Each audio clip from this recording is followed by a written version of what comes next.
Welcome back, everyone, to the Ed Wood Summit podcast. I literally just finished recording the 23rd podcast, sitting right here about 10 minutes ago.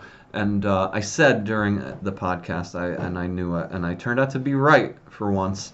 I said, I'm going to forget some. I shouldn't try to name names and thank everybody that I've had here on the podcast in 2021 because I'll forget somebody, and I went ahead and started naming names, and I I did ultimately forget to mention, and I realized it shortly after finishing the video, and so I wanted to jump back on really quickly and mention and give a shout out to Milton Knight. Milt and I had a really great time on a podcast earlier this year, and I've been talking, and I feel terrible because I've been talking to Milton for a number of years now, off and on. Again, met him through that same Ed Wood private Facebook group, and in fact, it reminded me one of the highlight the pod. It was a lot of fun doing the podcast with Milton, but a little while later, subsequently, um, we were chatting back and forth, messaging each other on Facebook. I think it was on a Friday early evening, and one thing Milt had been telling me for years was he could imagine the Umberto Scali character played by Timothy Farrell and Sheila the Fence, played by Shirley Constant in The Violent Years. Umberto Scali, of course, is in a trilogy of amazing films, right? And he could imagine the two of them kind of trying to outshut up each other and really going at one another in a heated way. And so at some point, and I don't think I'm revealing anything that wasn't publicly revealed, but on that very same private Ed Wood Facebook page, Tim Farrell's son, who subsequently I ended up, and it's worth mentioning, I ended up having a pretty good um, conversation with, back and forth messaging periodically over the course of the last 3 or 4 months, and he's told me a lot of things, even beyond things related to Ed Wood, Hollywood related items that are kind of cool, and cool guy, and he mentioned on our Facebook page, he said, Shirley Constant was my mom. He was married to my dad, who of course is Tim Farrell. And I immediately, when I heard this, I messaged Milton. I'm like,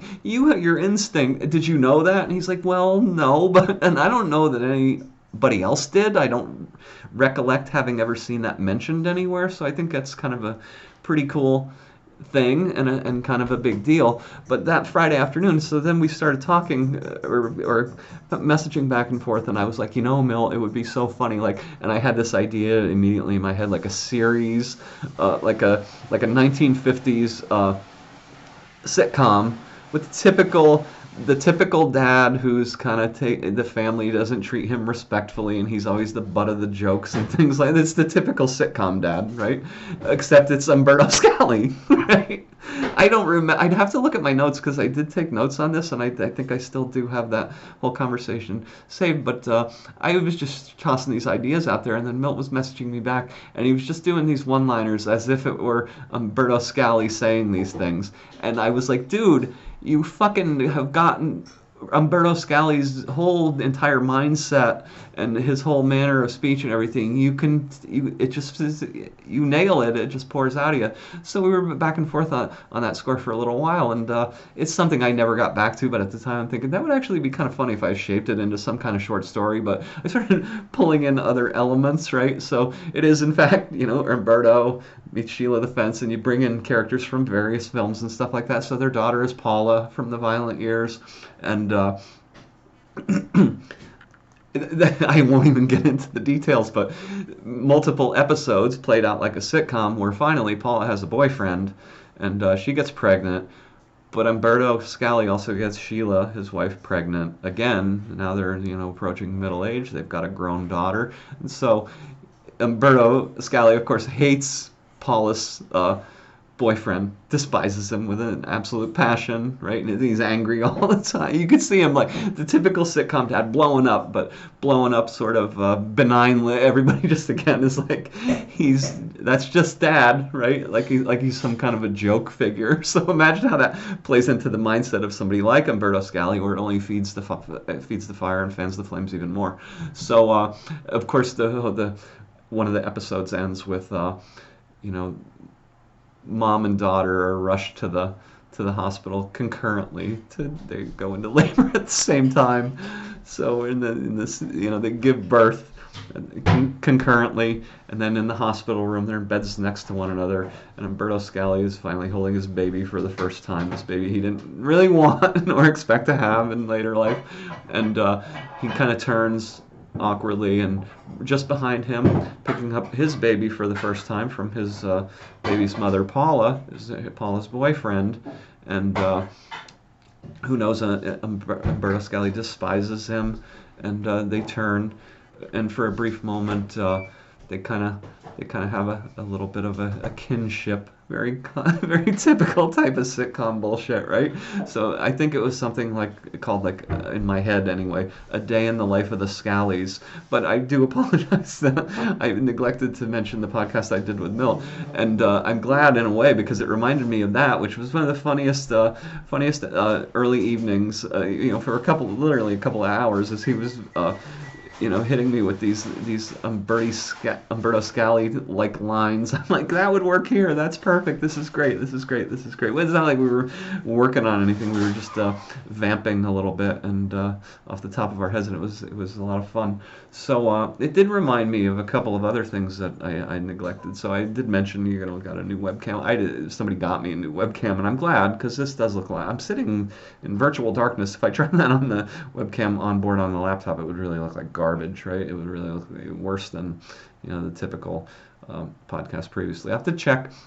This is the onboard microphone system. You might have noticed I normally am wearing a headset, so we'll see how that audio comes out. I do have a little condenser mic, which is supposedly got good quality. So if it's better quality, so what I'm saying is perhaps not a little bit of an upgrade to the aesthetics here at the Ed Wood Summit Podcast in 2022. I don't care one way or the other. And again, if it becomes task-like, I'm not going to do it. I did want to thank Rob Huffman though for earlier in the year when we did our podcast about France. Rob created a little graphic for the beginning and the ending and sent it to me, the Ed Wood Summit Podcast. So you can, by all means, use that on your podcasts. And I'm just too, again, lazy, right? I could go back through all the other podcasts and put that little header and closer on. I could promote the podcast better internally through YouTube's mechanisms of linking and things like that. And perhaps in 2022, if I do take that next step, you'll see. But if not, anyway, this clearly is a much clearer webcam for starters. That's one thing. So the other things, though, made me think about, I wasn't going to share with you all of the items that I got for Christmas this year, right? But I mentioned getting, a France book, which was a lot of fun. But having, worked on this podcast for a little while, people think, well, let's get him presents related to that, like a new webcam, for instance, and obviously used it yet, but I'll show it to you, and I don't know if I will or won't use it or put it in the background somehow.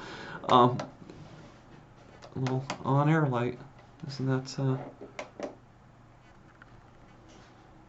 quiet on the set?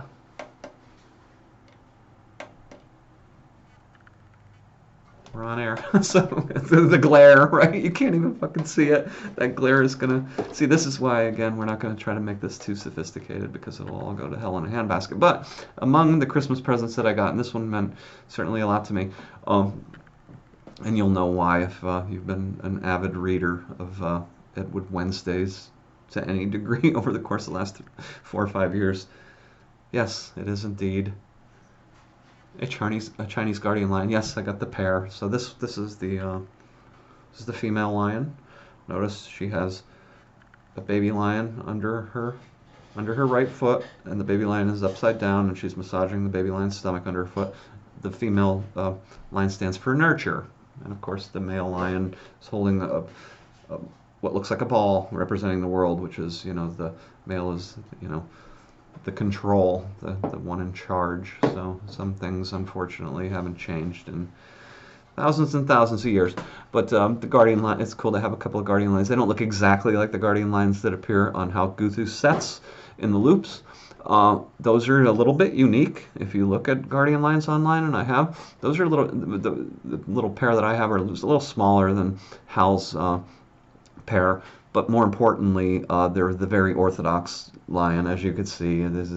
He's looking, she, in this case, she's looking straight ahead. And the pair that's on Hal Guthu's set, the lions are turned a little bit, and they don't have the bases on them, and most do, so that's a little different as well. I don't know if they tore them off the bases, interestingly enough. So the male lion that came in the mail it came without the base. There's it did actually come with the base, but it was broken in transit. And I'm not going to send this back or anything, but I can obviously very readily glue it back on if I really want to. But actually, it means more to me. And I actually tried to tear the female off the base because I'm like, the bases, although you'll see them in the Guardian lions that are in the background of a couple of shots in Bride of the Monster, the much more orthodox line on the base. Again, the pair in the loops, which is the pair that mean the world to me, are not on a base. So I kind of was trying to tear the other one off the base too. So I'm totally fine actually if I wanted to just set it down, and if it was just a. So maybe you'll see. We'll build a set here at the studio, the home studio. We'll build a set. We'll have our on-air light. We'll have some set decorations, including the Guardian lions. Oh, that actually just reminded me. One of the really cool things that happened to me in 2021 was it was Rob Huffman who suggested it to me. He was the gentleman who actually introduced me to both of those performers I met that had worked closely with Ed, and so I'm very grateful to him for having done that. But he suggested to me first time around, I had gotten a movie poster for an Ed Wood scripted film, and he goes, "Hey, I've talked to one of the folks who was one of the stars in it. Maybe you could get it autographed. I'll hook him up with you." And we ended up talking, and we continue to talk, and hopefully again more to come on that.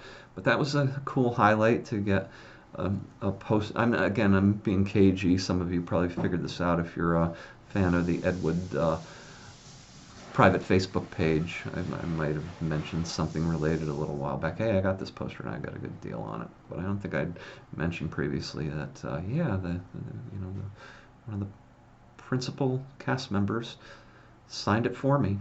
Original theatrical poster, beautiful poster, by the way. So we'll share that once I still haven't gotten it framed, and I don't know really even where to put it. But that's some of the other stuff that I neglected to mention. Most importantly, obviously, wanted to make sure that I closed the distance and thanked Milton Knight for joining me at the Ed Wood Summit podcast in 2021, as well as for all the fun correspondence that he and I have had related. And I think Milton and I haven't talked about this yet, but the gentleman I mentioned, who's a really wonderful researcher, has been researching a topic that's very near and dear to Milt's heart, and so there's probably going to be more to come on that. Not necessarily even from me. Certainly, I'll at the Ed Wood Wednesdays or here at the podcast, we'll point you guys in the direction of it when and if the time comes. But pretty awesome amount of details around a particular performer who appeared in one of the canonical films, and I'll leave it at that. The canonical films being, of course, the run of films from Glen or Glenda through Sinister Urge, which is sort of considered the real deal to a lot of more.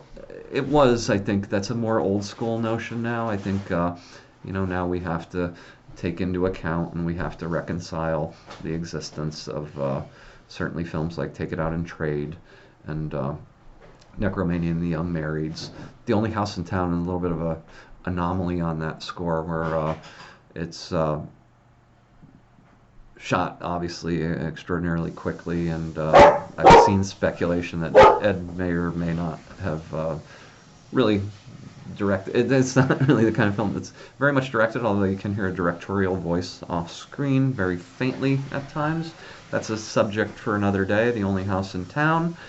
In fact, it was something that I didn't get to, and it's something that I should put on the list for 2022. This is how it happens. You'll never see this article, or this podcast will never happen because I'll never get to it.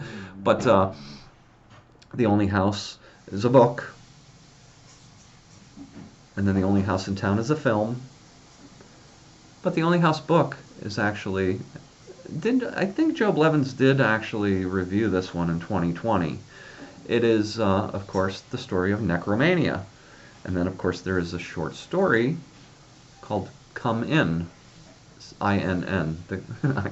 Another wonderful pun. So, kind of that cluster of events and related items is something, definitely worth visiting, and perhaps we'll get to it. I'm going to post this video as a little addendum to episode 23, so this will be 23.5.